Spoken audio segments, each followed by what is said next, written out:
I'm Emmy Potter, and this is another episode of StereoTypes. Today we're talking about our favorite rock and roll witch, Stevie Nicks. StereoTypes examines women trailblazers who challenged norms and rewrote the rules, changing music and culture. Stevie Nicks kind of got her musical start back in her childhood with her grandfather, who was a failed country musician, but he loved music and he taught Stevie how to sing. Now, when Stevie was a teenager, her family was living in California at the time, and she formed her own sort of mamas and papas-esque band called Fritz. Stevie Nicks is really sort of a combination of three different people: Janis Joplin, Jimi Hendrix, and Grace Slick. She always felt like she got her flamboyant attitude from Janis Joplin, her humility and grace from Jimi Hendrix, and she felt like she got a sort of slinky on-stage quality from Grace Slick. You would probably classify her as a contralto. She doesn't have a particularly high voice, but she does have a real distinct bellow.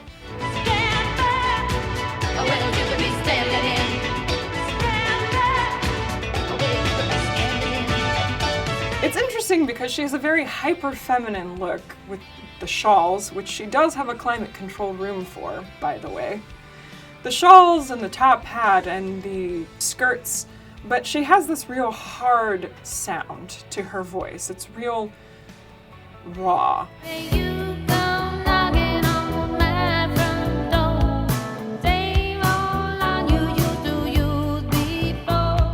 She met Lindsey Buckingham when they were in high school, and the two formed their own duo called Buckingham Nicks. They put together exactly one album, also called Buckingham Nicks, which is pretty difficult to find almost anywhere, but you can still listen to most of it on YouTube if you know where to look. The album did relatively okay, but it did catch the attention of Mick Fleetwood, who is in dire need of a new guitarist, though they didn't necessarily need Stevie. Stevie was able to join Fleetwood Mac because Christine McVie happened to like Stevie, and the rest is kind of history. But a lot of Stevie's music with the band was different than everyone else's. She tended to favor songs about women in love, but also songs that had sort of a ethereal quality. I've been afraid of changing 'cause I built my life around you. She put together a song called Rhiannon. Their performances of Rhiannon sometimes could last up to 8 minutes long. And that was all because Stevie would just bellow and twirl and twirl. But that's also where she came up with her iconic look, which was a shawl, a top hat, and a huge pair of boots.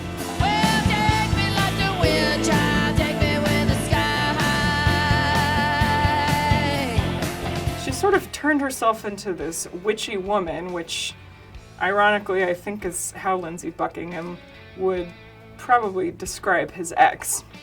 Stevie's witch image and persona gave her a larger-than-life quality on stage. Now, Stevie always has said that she writes something called elegant rock, which sounds a bit like an oxymoron, but that's kind of Stevie Nicks. There is an elegance to the way she writes her music and sings her songs and even the sound of it. But there's also something a little bit harder there too, something a little more rock and roll. She has a bit of an edge of 17, if you will.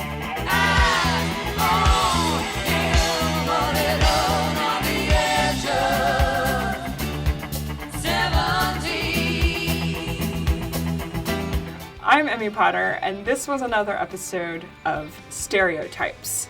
If you liked what you saw, comment, say something nice. Like, share, follow, subscribe here on YouTube, Instagram, Facebook, and Twitter.